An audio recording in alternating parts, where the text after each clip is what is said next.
से स्वागत करिए। हमारे जननायक राहुल गांधी हमारे बीच में है। राहुल गांधी, राहुल गांधी, जननायक राहुल गांधी, इंडियन नेशनल कांग्रेस। हमारे भगत सिंह सोलंकी जी जम्मू कश्मीर के अखिल भारतीय कांग्रेस कमेटी के प्रभारी, उनसे हमारे रमन भल्ला जी हमारे बीच हमारे सबके प्यारे सन्माननीय राहुल जी, ये मंदिरों का शहर माता वैष्णो देवी रघुनाथ मंदिर, सबके आशीर्वाद से आप सबके बीच, जिन्होंने पूरे विश्व में जहां भी गए प्रेम का संदेश दिया, मानवता का संदेश दिया, देश में भी नफरत छोड़ो भारत जोड़ो के साथ सब जगह गए और आज हमारे बीच आप सबके साथ यहां आए हैं। मैं आपसे गुजारिश करता हूं, आप सब हाथ ऊंचा करके राहुल गांधी, राहुल गांधी, राहुल गांधी। अब मैं प्रार्थना करता हूं हमारे रमन भल्ला जी को, वो हमारे बीच आए और हमें बात करें। शुक्रिया सोलंकी साहब। मैं मंच पे बैठे सारे सुशोभित नेतागण, राहुल जी का दिल की गहराइयों से स्वागत यहाँ पे करता हूँ और मैं ये जम्मू कश्मीर के अवाम की तरफ से भी इनको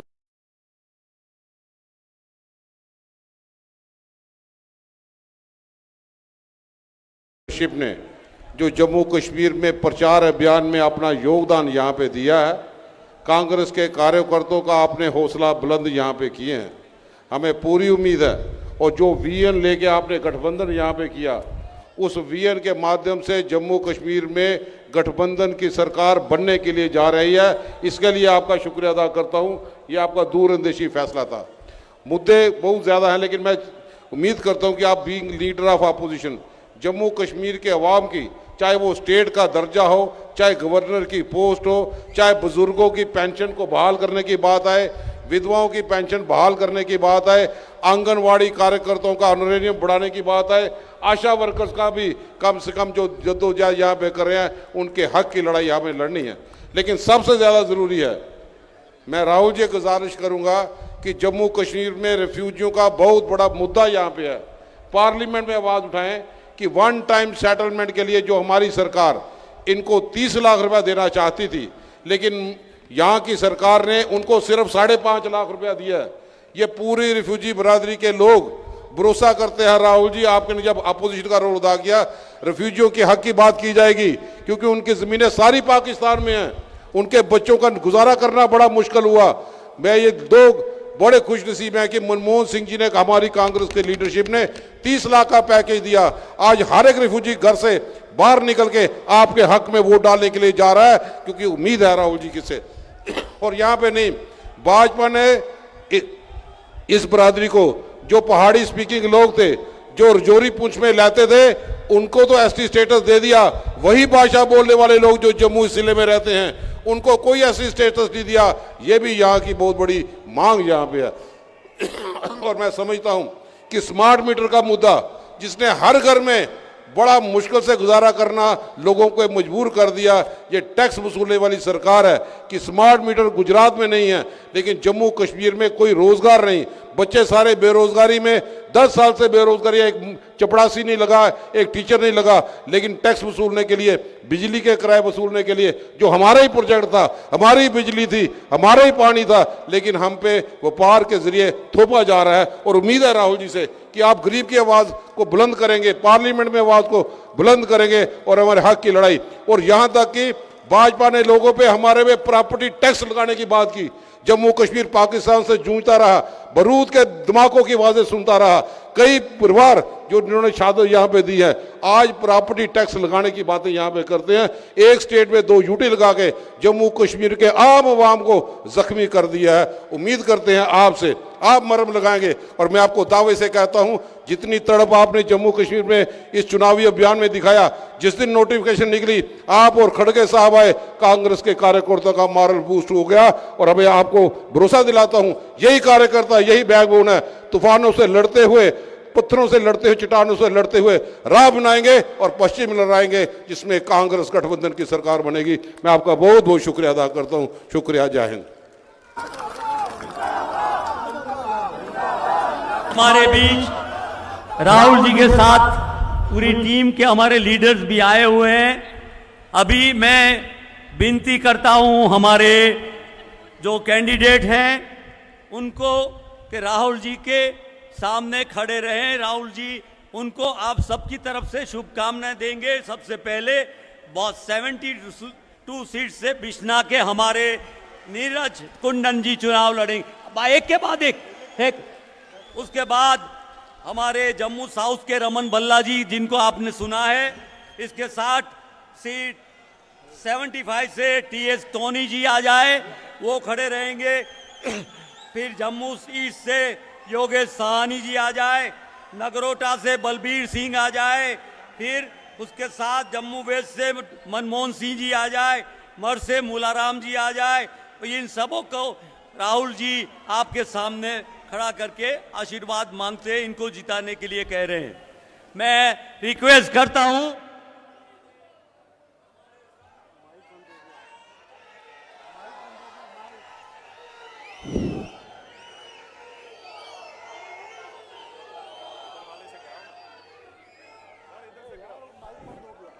राहुल जी को आके आप सबको आने वाले समय के लिए हमें अवॉइड करें। श्री राहुल गांधी, श्री राहुल गांधी, तालियों से श्री राहुल गांधी। इंडियन नेशनल कांग्रेस, जोर से इंडियन नेशनल कांग्रेस।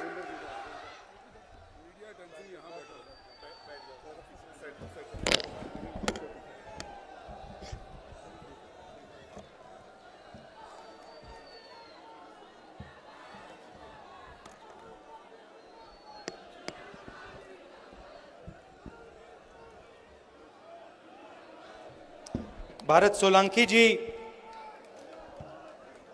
मुकेश अग्निहोत्री जी, विकार रसूलवानी जी, हमारे कैंडिडेट्स रमन भल्ला जी, मूलाराम जी, नीरज कुंदन जी, तरनजीत सिंह टोनी जी, मनमोहन सिंह जी, बलबीर सिंह जी, योगेश साहनी जी, स्टेज पे कांग्रेस पार्टी के सीनियर नेता, गठबंधन के नेता, भाइयों और बहनों, प्यारे कार्यकर्ताओं, आप सबका यहां बहुत बहुत स्वागत, नमस्कार। कैसे हैं आप लोग? मूड कैसा है आपका? मूड बढ़िया है?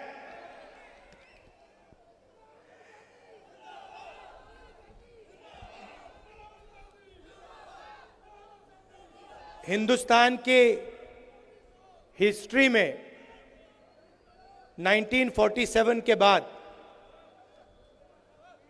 बहुत सारी यूनियन टेरिटरीज को स्टेट बनाया गया, स्टेट्स को बांटा गया। आंध्र प्रदेश में से तेलंगाना बना, बिहार में से झारखंड, मध्य प्रदेश में से छत्तीसगढ़, मगर पहली बार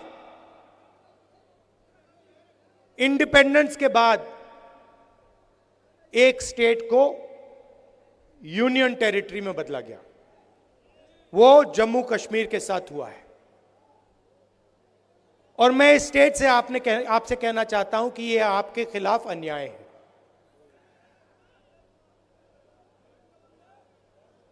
आपका लोकतांत्रिक हक आपसे छीन लिया गया है और आज जम्मू कश्मीर को जम्मू कश्मीर के लोग नहीं चलाते हैं। आज जम्मू कश्मीर को दूसरे स्टेट के लोग चलाते हैं। हमने सोचा था कि चुनाव से पहले आपको स्टेटहुड वापस मिल जाएगा, और सही तरीका वही था। सही तरीका था कि पहले स्टेटहुड दो और उसके बाद चुनाव कराओ। अब ठीक है, पहले चुनाव करा दिया, मगर हम चाहते हैं कि जल्दी से जल्दी आपका जो लोकतांत्रिक हक है, जम्मू कश्मीर का जो स्टेटहुड है, वो आपको वापस मिले।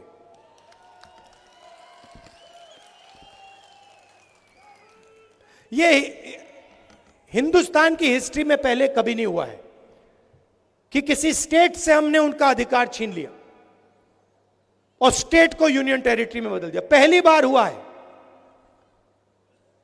और मैं सही बोलूं तो ये कभी नहीं होना चाहिए, किसी और स्टेट के साथ ये कभी नहीं होना चाहिए। और मैं आपको यहां गारंटी देता हूं कि अगर बीजेपी ने आपको स्टेटहुड नहीं दिया तो हम विपक्ष में हैं, हम इंडिया गठबंधन का पूरा दम आपको स्टेटहुड दिलवाने में लगा देंगे।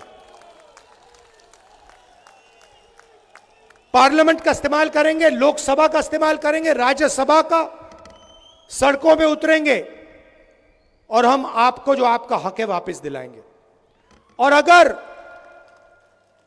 किसी कारण बीजेपी ने नहीं माना तो फिर हम पहला काम, जैसे ही इंडिया गठबंधन की सरकार बनेगी, जो बनने जा रही है, पहला काम हम जम्मू और कश्मीर के लोगों को स्टेटहुड देने का करेंगे। क्योंकि यह आपका हक है, यह आपका फ्यूचर है, इसके बिना आप आगे बढ़ ही नहीं सकते। जम्मू कश्मीर का आप सपना देख ही नहीं सकते हो। जम्मू हब है। कश्मीर को, कश्मीर के बिजनेसेस को, कश्मीर के प्रोडक्शन को बाकी हिंदुस्तान से जोड़ता है। सेंट्रल हब है ये। और इस हब का जो काम था उसको इन लोगों ने खत्म कर दिया है। इसका जो रोल था उसको इन लोगों ने खत्म कर दिया है। जम्मू के जो छोटे बिजनेसेस थे, मीडियम साइज बिजनेसेस थे, एंटरप्रेन्योर्स थे, इनकी रीढ़ की हड्डी बीजेपी की सरकार ने और यहां के लेफ्टिनेंट गवर्नर ने तोड़ दी है। नतीजा यह है कि जम्मू कश्मीर के लोगों को, युवाओं को रोजगार नहीं मिल सकता है।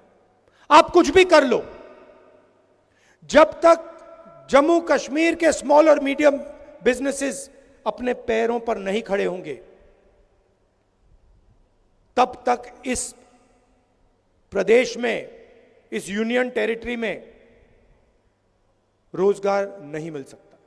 आप कुछ भी कर लो, जब तक लेफ्टिनेंट गवर्नर है तब तक बाहर के लोगों को फायदा मिलेगा, सारे के सारे कॉन्ट्रैक्ट्स उनको जाएंगे, और जो जम्मू की जनता है, कश्मीर की जनता है,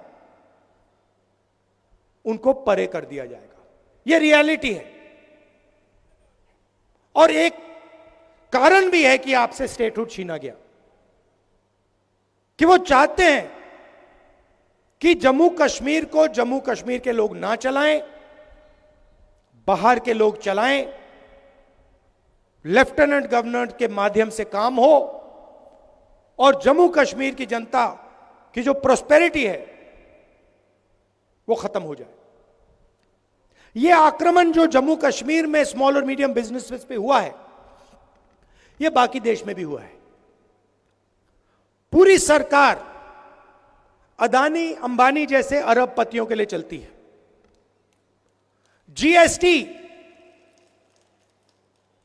जीएसटी एक हथियार है। जम्मू के एंटरप्रेन्योर्स, जम्मू के स्मॉल और मीडियम बिजनेसेस पर आक्रमण करने का हथियार है। नोटबंदी एक हथियार था, यह पॉलिसीज नहीं है, यह हथियार हैं और इनका लक्ष्य रास्ता साफ करने का है। किसके लिए? अदानी और अंबानी जैसे अरबपतियों के लिए। नोटबंदी और जीएसटी ने, गलत जीएसटी ने हिंदुस्तान में लाखों स्मॉल और मीडियम बिजनेसेस खत्म कर दिए। अभी मेरा प्रोग्राम था, कुछ मिनट पहले मेरा प्रोग्राम था, एक लड़की आती है, कहती है राहुल जी मेरा सपना था, मैं छोटा बिजनेस चालू करना चाहती थी।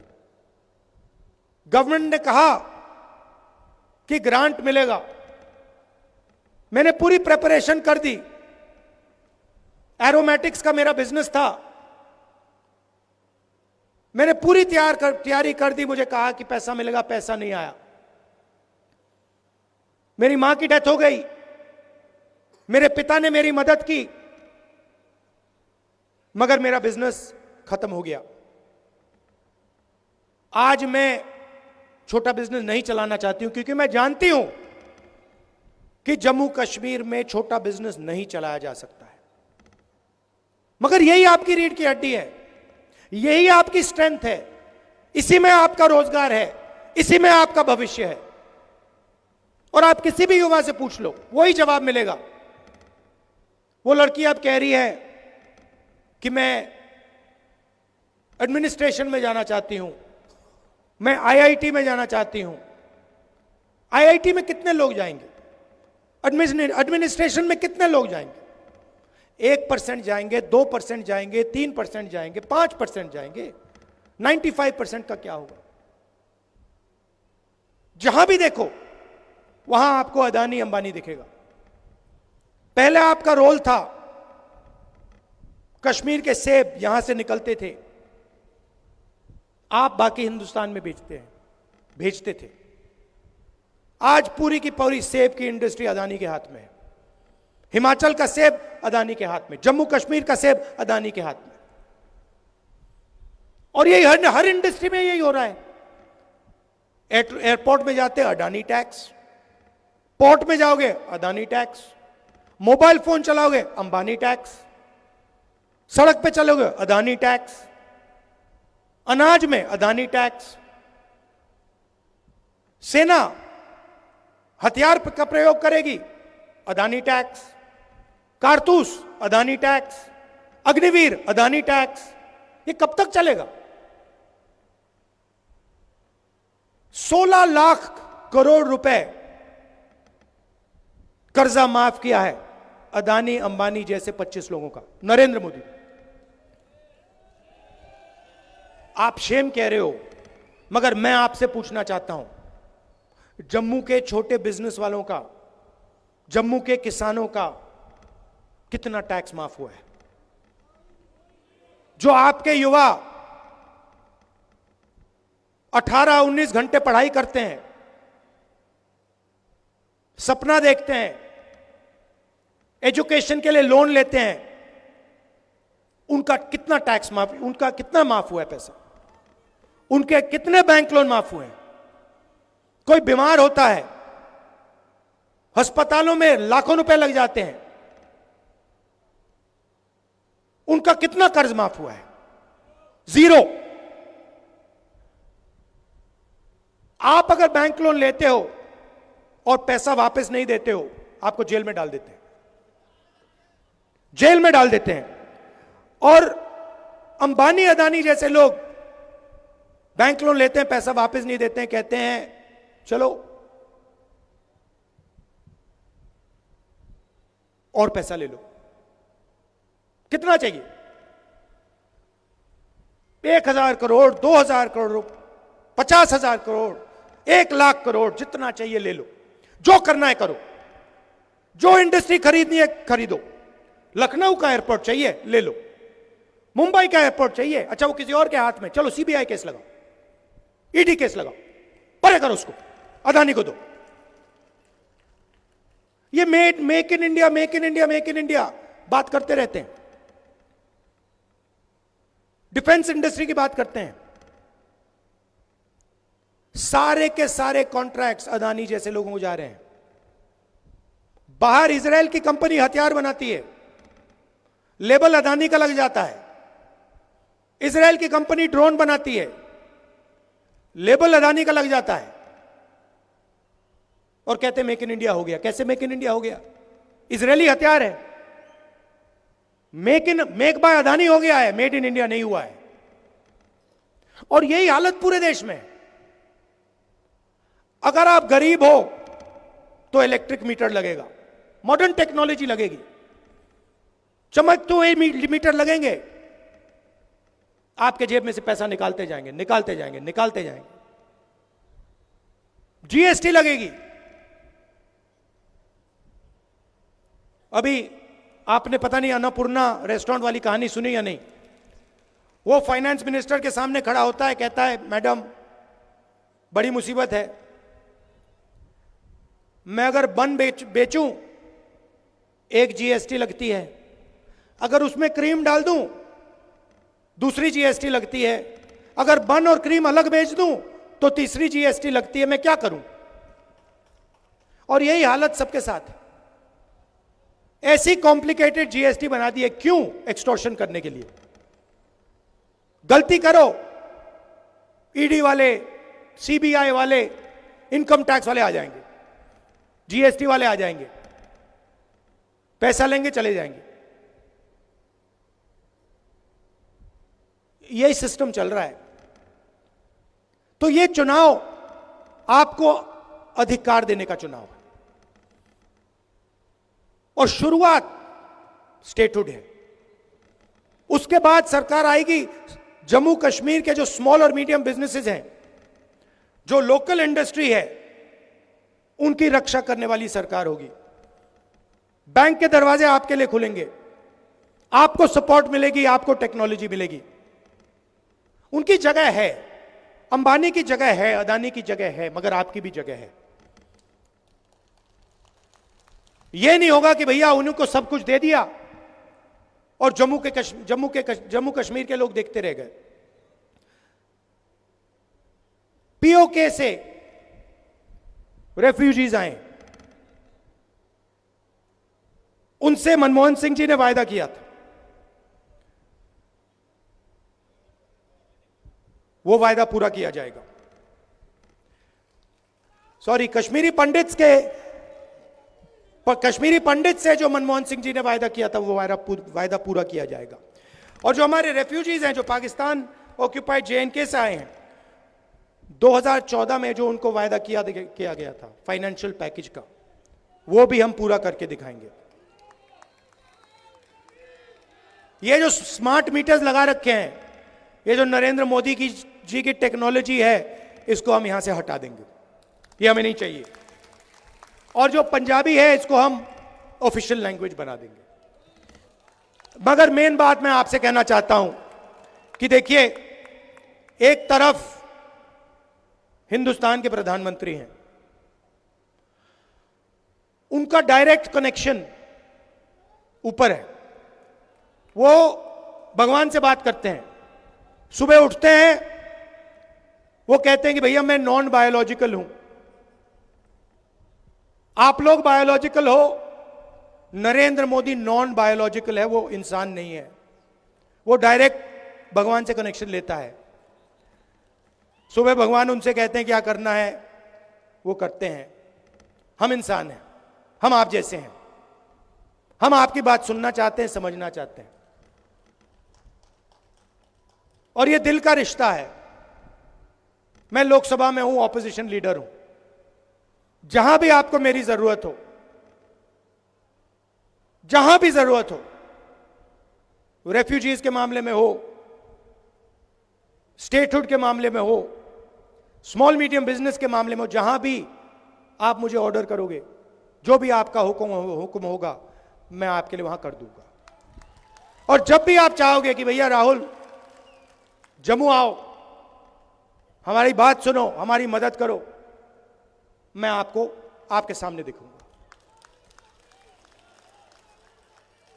आपको स्टेटहुड देने की जरूरत है, यह मैं आपको गारंटी कर रहा हूं।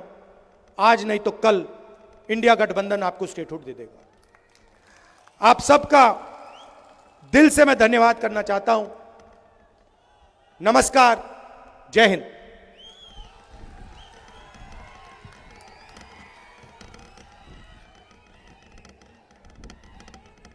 सारे जोरदार तरीके से राहुल गांधी, श्री राहुल गांधी, श्री राहुल गांधी, इंडियन नेशनल कांग्रेस, श्री मल्लिकार्जुन खड़गे साहब, श्रीमती सोनिया गांधी, श्रीमती प्रियंका गांधी, श्री राहुल गांधी, श्री राहुल गांधी, जननायक राहुल गांधी, इंडियन नेशनल कांग्रेस, भारतीय राष्ट्रीय कांग्रेस।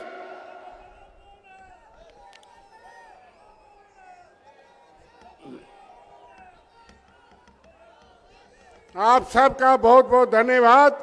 इतनी संख्या में इतनी देर से आप जम करके बैठे रहे, वह भी स्वागत किया। जोरदार तालियों से एक बार फिर जाते जाते उनको